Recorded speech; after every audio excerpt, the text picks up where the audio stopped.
মাননীয় সংসদ সদস্য হুম্মাম কাদের চৌধুরী, চট্টগ্রাম ৭, আপনি প্রশ্নটি উত্থাপন করুন। মাননীয় স্পিকার, আসসালামু আলাইকুম। আপনাকে ধন্যবাদ। মাননীয় প্রধানমন্ত্রীর কাছে আমার প্রশ্ন ছিল, দেশের সকল প্রাথমিক বিদ্যালয়ের শিক্ষকদের ইংরেজি বিষয়ের উপর প্রশিক্ষণের ব্যবস্থা গ্রহণ করা হবে কিনা, হলে কবে নাগাদ করা হবে? ধন্যবাদ। মাননীয় প্রধানমন্ত্রী। ধন্যবাদ মাননীয় স্পিকার, ধন্যবাদ মাননীয় সংসদ সদস্য।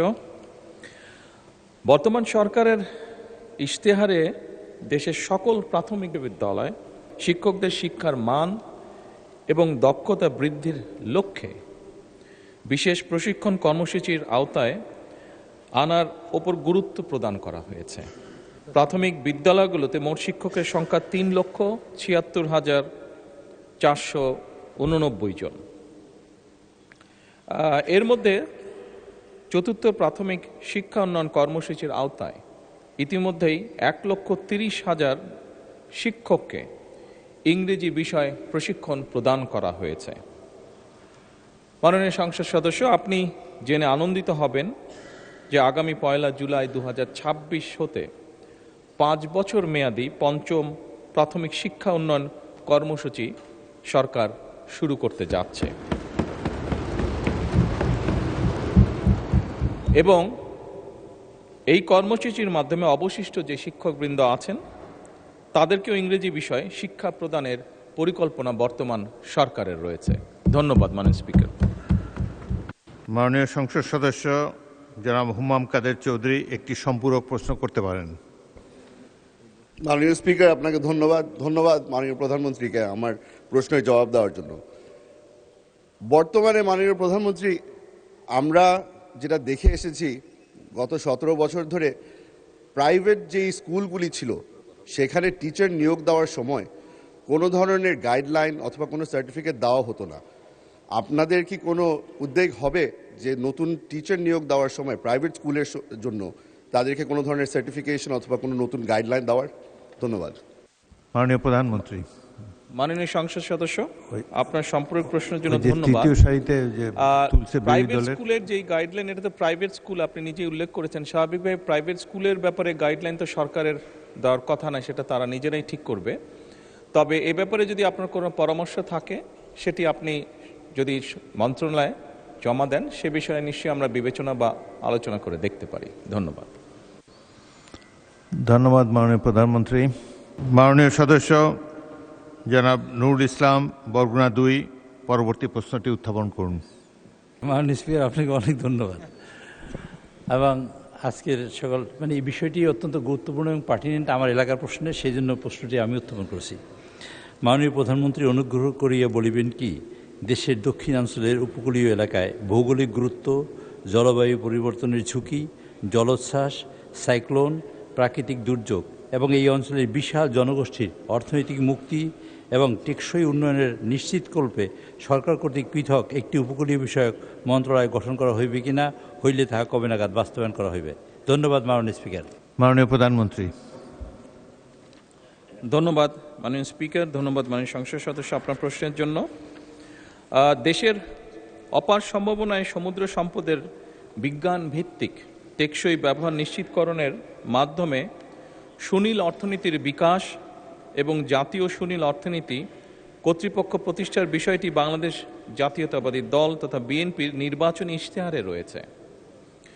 এছাড়া ২০০৫ সালে তৎকালীন বিএনপি সরকার উপকূলীয় অঞ্চল নীতি ২০০৫ প্রণয়ন করে, যা উপকূলীয় অঞ্চলের উন্নয়ন এবং সুরক্ষা একটি গুরুত্বপূর্ণ মাইল ফলক। বর্তমান সরকার এমএসপি বা সমুদ্র অঞ্চল পরিকল্পনা কার্যক্রম এবং এ থেকে দেশের সম্ভাব্য অর্জিতব্য বিষয়াদি বিবেচনার জন্য ইতিমধ্যেই পদক্ষেপ গ্রহণ করেছে। সামুদ্রিক সম্পদ, মৎস্য, পর্যটন এবং পরিবেশ সংরক্ষণের মধ্যে সমন্বিত ভারসাম্য প্রতিষ্ঠা এবং সুনীল অর্থনীতির টেকসই ও দীর্ঘমেয়াদী উন্নয়ন নিশ্চিত করার লক্ষ্যে প্রয়োজন হলে ২০২৬-২৭ অর্থ বছরেই প্রাতিষ্ঠানিক কাঠামো গড়ে তোলার বিষয়টি সক্রিয় বিবেচনাধীন রয়েছে। মাননীয় স্পিকার, ধন্যবাদ। চিফ হুইপ, আপনি একটি সম্পূরক প্রশ্ন করতে পারেন। মাননীয় স্পিকার, আপনি তো জানেন ভোলা আপনার নির্বাচনী এলাকা এবং ভোলা একটা উপকূলীয় দ্বীপ অঞ্চল। সেখানে ব্রিজের জন্য আপনারা চেষ্টা করছেন। পটুয়াখালী, ফেনী, বরগুনা এবং এই পিরোজপুর, এই দক্ষিণাঞ্চল, সাতক্ষীরা, খুলনা, বিশাল একটা দক্ষিণাঞ্চল। এখানে অর্থনীতি একটা বিশাল যোগান দিতে পারে। আমাদের মাননীয় প্রধানমন্ত্রী বলেছেন ব্লু ইকোনমির কথা।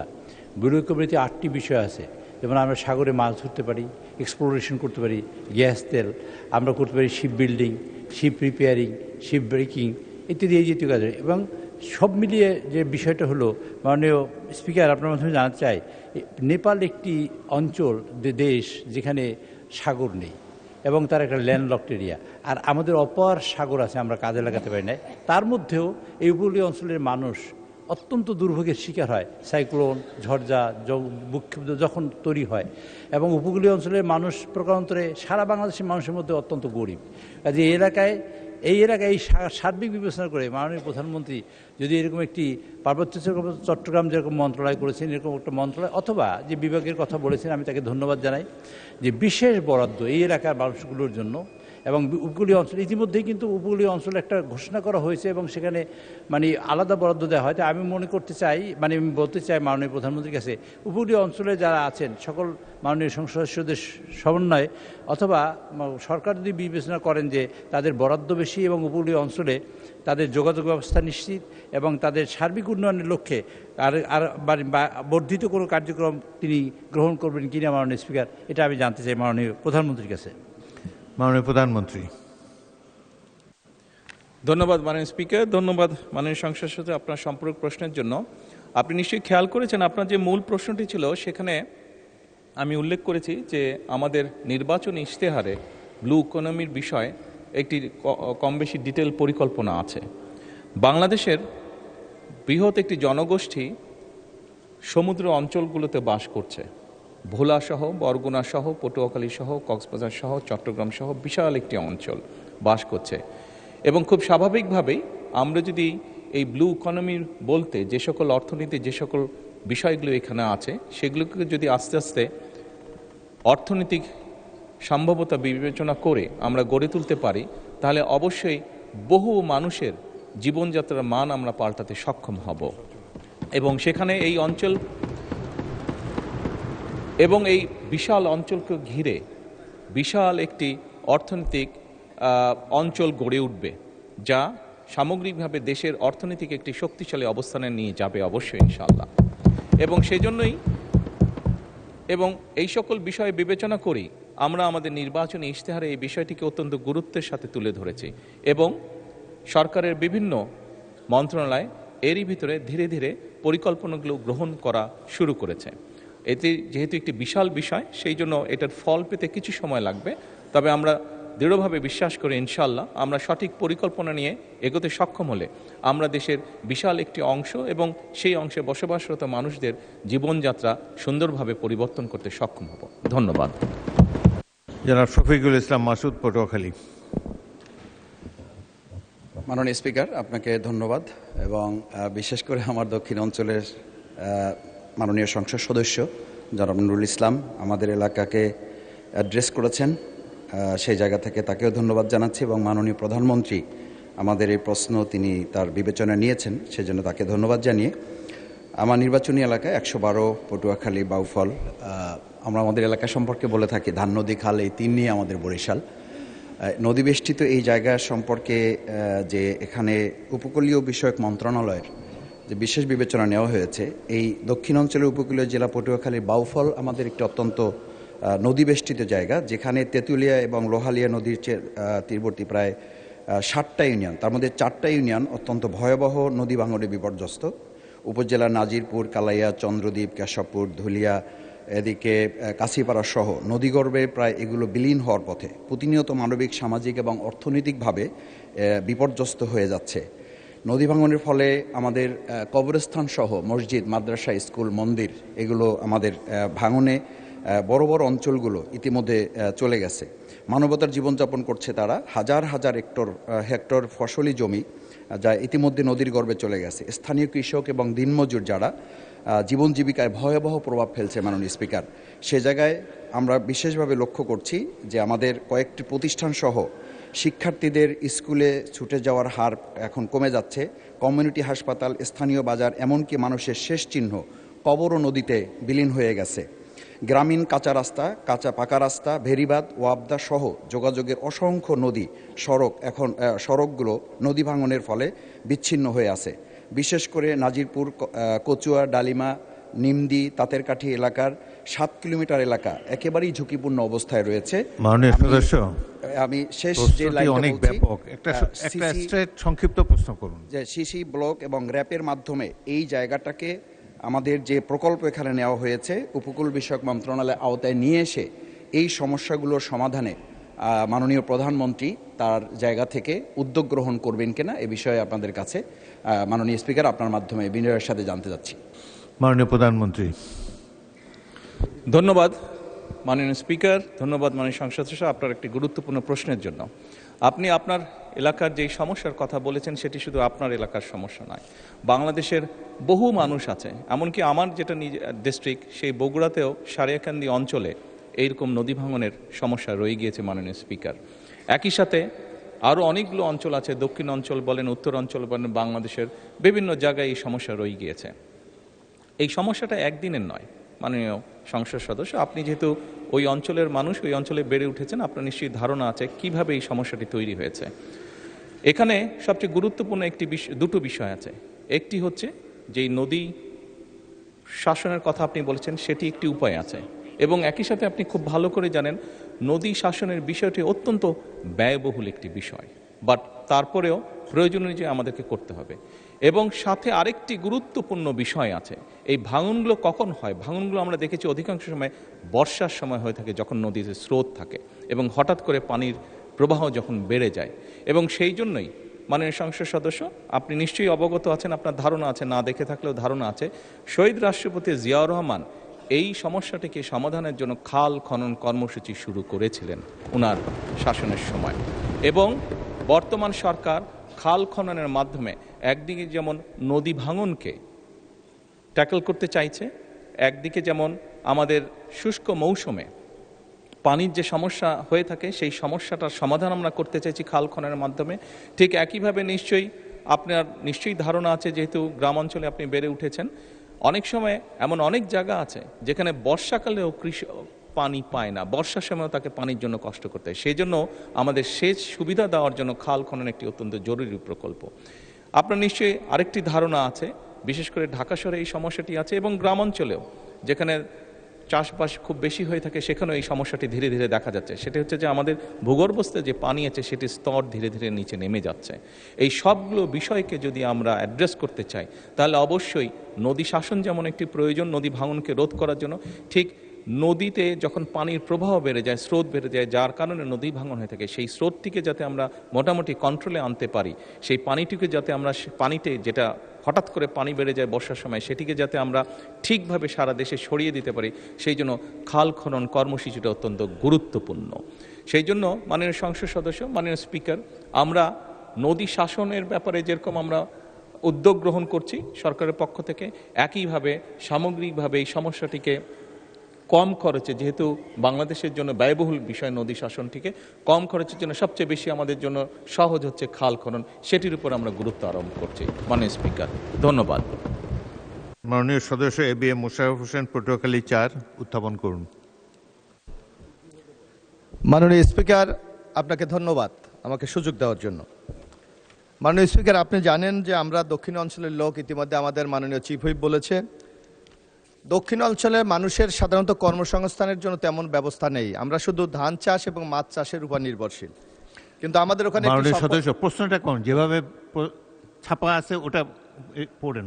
আমি মাননীয় প্রধানমন্ত্রীর অনুগ্রহ করিয়া বলিবেন কি, সাগরকন্যা কুয়াকাটাকে একটি আন্তর্জাতিক মানের পর্যটন কেন্দ্র হিসাবে গড়িয়া তুলিবার জন্য সরকারের কোনো মহাপরিকল্পনা আছে কিনা? যদি থাকে তবে উক্ত পরিকল্পনার আওতায় আধুনিক সুযোগ সুবিধা সম্মিলিত অবকাঠামো নির্মাণের বর্তমান অবস্থা ও বাস্তবায়নের রূপরেখা কি? ধন্যবাদ মাননীয় স্পিকার। মাননীয় প্রধানমন্ত্রী। ধন্যবাদ মাননীয় স্পিকার, ধন্যবাদ মাননীয় সংসদ সদস্য আপনার প্রশ্নের জন্য। বাংলাদেশের পর্যটন খাতকে দীর্ঘমেয়াদী, টেকসই এবং পরিকল্পিতভাবে এগিয়ে নেবার লক্ষ্যে বর্তমান সরকারের সুনির্দিষ্ট কিছু প্রতিশ্রুতি রয়েছে। বেসামরিক বিমান পরিবহন এবং পর্যটন মন্ত্রণালয় জাতীয় পর্যটন মহাপরিকল্পনা প্রণয়নের লক্ষ্যে এরই ভিতরে কাজ শুরু করেছে। এই মহাপরিকল্পনা প্রণয়নে কুয়াকাটার প্রাকৃতিক সৌন্দর্য রক্ষা এবং পর্যটন খাতের উন্নয়নকে বিশেষভাবে আমরা গুরুত্ব দিতে চাইছি। একই সাথে পটুয়াখালী জেলার কুয়াকাটা, মাননীয় সংসদ সদস্য, এখানে আমি একটি বিষয় উল্লেখ করতে চাইছি যে এই কুয়াকাটায় আমি গিয়েছিলাম একবার এবং সেই স্মৃতিটি আমার রয়েছে শহীদ রাষ্ট্রপতি জিয়া রহমান আমার পিতার সাথে। সেজন্যই স্বাভাবিকভাবে এই অঞ্চলটির প্রতি কিছুটা হলে আমার একটি দুর্বলতা রয়ে গিয়েছে। এছাড়াও চট্টগ্রাম জেলার পতেঙ্গা আনোয়ারা সি বিচের মৌলিক সুবিধাদি উন্নয়ন শীর্ষক একটি প্রকল্প গ্রহণের নিমিত্তে এর ভিতরেই সম্ভাব্যতা যেটি আছে সেটি যাচাই করা হচ্ছে। মাননীয় সংসদ সদস্য, মাননীয় স্পিকার, আপনাদের অবগতির জন্য জানাচ্ছি গৃহায়ন ও গণপূর্ত মন্ত্রণালয় কর্তৃক কুয়াকাটা সংলগ্ন 7টি উপজেলা গলাচিপা, কলাপাড়া, রাঙামালী, বরগুনা সদর, পাথরঘাটা, আমতলী এবং তালতলী নিয়ে Payra Kuakata comprehensive plan focusing on eco tourism শীর্ষক গৃহীত পরিকল্পনা বাস্তবায়নের জন্য বর্তমান অ্যাকশন এরিয়া প্ল্যান তৈরি করা হচ্ছে। অ্যাকশন এরিয়া প্ল্যানের পর্যটনের অংশটুকু বেসামরিক বিমান পরিবহন ও পর্যটন মন্ত্রণালয় কর্তৃক বাস্তবায়ন করা হবে ইনশাল্লাহ। এটি চূড়ান্ত হলে কলাপাড়া উপজেলাস্থ কুয়াকাটার পর্যটন খাতের সামগ্রিক উন্নয়ন ত্বরান্বিত হবে বলে আমরা আশা করি। মাননীয় স্পিকার, ধন্যবাদ। মাননীয় সদস্য ABM মোশাররফ হোসেন একটি সম্পূরক প্রশ্ন করতে পারেন। ধন্যবাদ মাননীয় প্রধানমন্ত্রী। আপনি 1980 সালের আমার মনে আছে 30শে জানুয়ারি আপনি কুয়াকাটা গিয়েছিলেন। আমরা তখন জাতীয়তাবাদী ছাত্রদল করি, সেই অনুষ্ঠানে আমিও ছিলাম। মাননীয় প্রধানমন্ত্রী, কুয়াকাটাকে আপনি যে পরিকল্পনার কথা বলেছেন, এর সাথে যদি ওখানে কুয়াকাটা পর্যটন কেন্দ্র আছে, নৌ একটা ঘাঁটি আছে, ওখানে একটি ক্যান্টনমেন্ট আছে, পায়রা বন্দর আছে, ওখানে এর সাথে যদি দ্রুত গতিতে একটি বিমানবন্দর করা যায় তাহলে কুয়াকাটাকে হয়তো আরও একটি গুরুত্বপূর্ণ পর্যটন কেন্দ্র হিসাবে আমরা গড়ে তুলতে পারবো। ধন্যবাদ মাননীয় প্রধানমন্ত্রী। মাননীয় প্রধানমন্ত্রী। মাননীয় স্পিকার, মাননীয় সংসদ সদস্য, আপনার প্রশ্নের জন্য ধন্যবাদ। দেখুন, বিমানবন্দরের বিষয়টি হচ্ছে, এটি তো স্বাভাবিক অর্থনীতির সাথে সম্পর্কিত। বিমানের ফ্লাইট অবশ্যই পরিচালনা সেখানে করা হয়তো যাবে, কিন্তু সেটি যদি লস হয় তাহলে তো পাবলিকের পকেট থেকে পয়সাটা যাবে, কাজেই সেটি বোধহয় বিজনেস ওয়াইজ খুব একটা ভালো হবে না মাননীয় স্পিকার। তবে কোনো প্রাইভেট কোম্পানি যদি সেখানে ফ্লাইট অপারেট করতে চায়, আমরা সরকারের পক্ষ থেকে চেষ্টা করব সেখানে তাকে ইনফ্রাস্ট্রাকচারটা যতটুকু সম্ভব তৈরি করে দেওয়ার জন্য। তবে অবশ্যই যাচাই বাছাইয়ের ভিত্তিতে আমাদেরকে এটি করতে হবে, কারণ সরকারের যেরকম আমরা লস চাই না, আমরা চাই না কোনো উদ্যোগ গ্রহণ করে সেটা তারা ব্যর্থ হোক বা সেটি ভালো না হোক। মাননীয় স্পিকার, এখানে আমি একটি কারেকশন দিতে চাইছি। এখানে মাননীয় সংসদ সদস্য হুম্মাম কাদের ওনার সম্পূরক প্রশ্নে প্রাইভেট স্কুলগুলোর ব্যাপারে একটি কথা বলেছিলেন যে গাইডলাইন, আমি তখন একটু ভুলভাবে উপস্থাপন করেছিলাম। প্রাইভেট স্কুলগুলোর ক্ষেত্রে সরকারের একটি গাইডলাইন অবশ্যই আছে, সরকারের একটি গাইডলাইন আছে, এই কারেকশনটা আমি দিতে চাইছি। সেই গাইডলাইনের ভিত্তিতেই তারা পরিচালনা করে থাকে। এখানে মাননীয় সংসদ সদস্য ওনার যদি কোনো বিষয় থাকে এখানে উনি অ্যাড করতে চান, উনি যদি নোটিশ আনেন তাহলে আমরা সেই গাইডলাইনের ভিত্তিতে সেটি পরিচালনা করে দেখতে পারি। ধন্যবাদ মাননীয় স্পিকার। পরবর্তী প্রশ্ন GM নজরুল ইসলাম, সাতক্ষীরা 4 একটি প্রশ্ন করতে পারেন। আমরা দেখেছি, শুনলাম কুয়াকাটাকে আন্তর্জাতিক মানের একটি পর্যটন কেন্দ্র করার জন্য সংশ্লিষ্ট 7টি উপজেলাকে নিয়ে একটা বড় পরিকল্পনা, কম্প্রিহেনসিভ প্ল্যান করার পরিকল্পনা মাননীয় প্রধানমন্ত্রী বলেছেন। এজন্য মাননীয় প্রধানমন্ত্রীকে ধন্যবাদ। আমি একটু যোগ করতে চাচ্ছি, 1991-96 সালে মাননীয় প্রধানমন্ত্রীর আম্মা বেগম দেশনেত্রী বেগম খালেদা জিয়া মরহুম, আমি তখন MP ছিলাম, আমার এলাকায় গিয়েছিলেন শ্যামনগরে। ওই সময় শ্যামনগর একটা পর্যটন এলাকা, কোস্টাল বেল্ট এলাকা, নদী সন্নিহিত সুন্দরবন এলাকা। মাননীয় স্পিকার, কুয়াকাটা সহ চট্টগ্রামে বা অন্যান্য জায়গায় সূর্য ডোবা দেখা যায়, কিন্তু আমার এখানে সূর্য ডোবাও দেখা যায়, সুন্দরবন দেখা যায়, বাঘ দেখা যায়, হরিণ দেখা যায়, এবং আরও আনুষঙ্গিক যারা দৃষ্টি আকর্ষণীয় অনেক কিছু প্রাকৃতিক সৌন্দর্য সেখানে আছে। আমি মরহুম ম্যাডাম প্রধানমন্ত্রী মহোদয়ের কাছে, বেগম খালেদা জিয়ার কাছে আমি গেছিলাম 2 বার। আমি ওনাকে বলেছি ব্যক্তিগতভাবে, উনি আমাকে 2টা প্রকল্প দিয়েছেন, কার্যকরী হয়েছে, 2টা ব্রিজ এবং একটা রোড সাইজের রাস্তা। আমি একটা পর্যটন কেন্দ্র করার জন্য রোপওয়ে, যেটা বিদেশে আছে, সুন্দর বিষয়, উনি এগ্রি করেছিলেন, অনুমোদন দিয়েছিলেন, অ্যাসেসমেন্ট শুরু হয়েছিল, কিন্তু পরবর্তী কার্যকরী হয়নি। আমি মাননীয় প্রধানমন্ত্রী মহোদয়ের কাছে আমি জানতে চাচ্ছি, আমার শ্যামনগরে বানভাসির ভেতর দিয়েও পর্যটনকে শক্তিশালী করার জন্যে, দেশের আয়ের জন্যে, জনগণের দৃষ্টি আকর্ষণের জন্যে একটা পর্যটন কেন্দ্র এবং রোপওয়ে তিনি আমরা ওখানে করবেন কিনা, আমি বিনয়ের সঙ্গে জানতে চাচ্ছি। মাননীয় প্রধানমন্ত্রী। মাননীয় স্পিকার, মাননীয় সংসদ সদস্য, আপনার প্রশ্নের জন্য ধন্যবাদ। মাননীয় স্পিকার, আপনাকে ধন্যবাদ আমাকে এই প্রশ্নের উত্তরটি দেওয়ার সুযোগ করে দেওয়ার জন্য। মাননীয় সংসদ সদস্য, আমি তো আমার প্রধান প্রশ্নের, মেইন প্রশ্নের মধ্যে একটি উত্তর আপনাদের সামনে উপস্থাপন করেছি যে আমাদের ওখানে কি পরিকল্পনা আছে। আপনি রোপওয়ের যেটা বিষয়টি বললেন, কেবল কারের যে বিষয়টি বললেন, এটি আমরা সম্ভবত বিবেচনা করতে পারি অবশ্যই। আপনি যদি আবারও এই বিষয়টি নোটিশটি পাঠান, সেক্ষেত্রে আমরা এটা সম্ভবত বিবেচনা করতে পারি। তবে এই মুহূর্তে অন্য পরিকল্পনা যেগুলো আছে সেগুলো তো পর্যায়ক্রমিকভাবে আমরা বাস্তবায়ন করব। তবে এখানে আরেকজন সংসদ সদস্য নদী ভাঙনের কথা বলেছেন, মনে হয় একই সমস্যা আপনার ওখানেও খুব সম্ভব আছে। তো আমরা আগে নদী ভাঙনের মানুষগুলোকে বাঁচানোর চেষ্টা করি, তারপরে আমরা ওই কেবল কারটা স্থাপন করি। ধন্যবাদ। জনাব মোহাম্মদ শামসুর রহমান শিমুল বিশ্বাস, পাবনা 5, উত্থাপন করুন। বিসমিল্লাহির রহমানির রহিম। মাননীয় স্পিকার, মাননীয় প্রধানমন্ত্রীর কাছে তারকা চিহ্নিত প্রশ্ন 14। বিসমিল্লাহির রহমানির রহিম। মাননীয় স্পিকার, আপনাকে ধন্যবাদ। মাননীয় প্রধানমন্ত্রী অনুগ্রহ করিয়া বলিবেন কি, আপনার নেতৃত্বাধীন সরকার জনগণের কল্যাণে অগ্রাধিকার ভিত্তিতে 180 দিনের মধ্যে কোন কোন কর্মসূচি গ্রহণ করিয়াছে কিনা? প্রশ্নের উত্তর হ্যাঁ হইলে উক্ত অগ্রাধিকার অনুসারে কর্মসূচি সমূহ কি কি এবং দৃশ্যমান অগ্রগতির চিত্র কি? দয়া করিয়া মাননীয় প্রধানমন্ত্রী বলিবেন কি? মাননীয় প্রধানমন্ত্রী। ধন্যবাদ মাননীয় স্পিকার, ধন্যবাদ মাননীয় সংসদ সদস্য আপনার প্রশ্নের জন্য। মাননীয় স্পিকার, সরকারের নির্বাচনী ইশতেহারে ঘোষিত কার্যক্রমসমূহ বাস্তবায়নে সকল মন্ত্রণালয় এবং বিভাগ আগামী 180 দিনের কর্মসূচির আলোকে কর্মপরিকল্পনা প্রণয়ন করেছে এবং সেগুলো বাস্তবায়নের উদ্যোগ এরই ভিতরে গ্রহণ করেছে। তারই একটি অংশ হিসাবে নিশ্চয়ই আপনি মাননীয় স্পিকার পত্রপত্রিকায় দেখেছেন, সংবাদে দেখেছেন যে গতকাল আমাদের যে কৃষক কার্ডের যে কমিটমেন্ট ছিল জনগণের মাঝে, সেটির কাজও আমরা, পাইলট প্রজেক্টের কাজ আমরা গতকাল শুরু করেছি। এর বাইরেও মাননীয় স্পিকার, সমগ্র বাংলাদেশের মানুষ দেখছে যে আমাদের কমিটমেন্ট যেগুলো ছিল নির্বাচনের সময় জনগণকে দেওয়া, সেই প্রতিশ্রুতির কাজগুলো আমরা পর্যায়ক্রমিকভাবে শুরু করেছি। আমি যদি সবগুলো এখানে উল্লেখ করতে চাই, অনেক সময়ের প্রয়োজন আছে মাননীয় স্পিকার। সংসদের সময় অত্যন্ত মূল্যবান, সেই জন্য আমি এই পরে যেগুলো আছে সেগুলোকে পঠিত বলিয়া গণ্য করার জন্য অনুরোধ জানাচ্ছি। ধন্যবাদ মাননীয় প্রধানমন্ত্রী। উত্তরের বাকি অংশ পঠিত বলে গণ্য হলো। মাননীয় সদস্য শামসুর রহমান শিমুল বিশ্বাস, আপনি একটি সম্পূরক প্রশ্ন করতে পারেন। বিসমিল্লাহির রহমানির রহিম।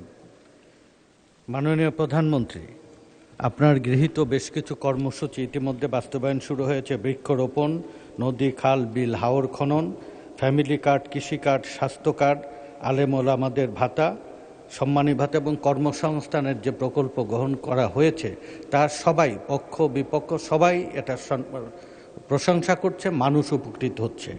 আমার একটা প্রশ্ন মাননীয় প্রধানমন্ত্রী, গত জুলাই বিপ্লবে আপনার প্রত্যক্ষ নির্দেশে আমরা বাংলাদেশের এই ভাগ্যহত শ্রমিক শ্রেণীকে এই লড়াইয়ে অংশগ্রহণ করার জন্য আমরা উদ্বুদ্ধ করেছিলাম। তারা সবচেয়ে বেশি ত্যাগ স্বীকার করেছিল এই লড়াইয়ে এবং জীবনও দিয়েছিল বেশি সরকারের হিসাব অনুযায়ী, এবং বিদেশ থেকে সবচেয়ে বেশি রেমিটেন্স আনে বাংলাদেশে বিবিএসের সরকারের হিসাব অনুযায়ী 7,35,00,000 এই ভাগ্যহত শ্রমিক শ্রেণী, যারা 1979 সালে প্রেসিডেন্ট জিয়াকে অকুণ্ঠ সমর্থন দিয়েছিলেন 91 সালে বেগম খালেদা জিয়াকে সমর্থন দিয়েছেন। 2026 সাল এই শ্রমিক শ্রেণীর দিবস, আগত মে দিবস, এই দিবস উপলক্ষে আপনার অংশগ্রহণ এবং এই শ্রমিক শ্রেণীকে আপনার সাহায্য সহযোগিতার এবং আপনার সহযোগিতার বন্ধনে আবদ্ধ করবেন এই প্রত্যাশা করি। শ্রমিক এবং কর্মচারীদের জন্য আপনার কাছে সহযোগিতা চাই। আমার কথা শেষ করছি। খোদা হাফেজ। সালাম। মাননীয় প্রধানমন্ত্রী। ধন্যবাদ মাননীয় স্পিকার, ধন্যবাদ মাননীয় সংসদ সদস্য আপনার সম্পূরক প্রশ্নের জন্য। মাননীয় সংসদ সদস্য, আপনি যে প্রশ্নটি করেছেন শ্রমিক শ্রেণীকে লক্ষ্য করে বা উদ্দেশ্য করে, আপনি যদি মাননীয় স্পিকার আপনি যদি খেয়াল করে থাকেন তাহলে দেখবেন যে বিগত নির্বাচনের সময় বাংলাদেশ জাতীয়তাবাদী দল যেই ম্যানিফেস্টো বা যেই প্রতিশ্রুতিগুলি বাংলাদেশের মানুষের সামনে উপস্থাপন করেছিল, সেই প্রতিশ্রুতিগুলোর মধ্যে প্রত্যেকটি শ্রেণীর জন্য আমরা কিছু না কিছু বিষয়বস্তু রেখেছি।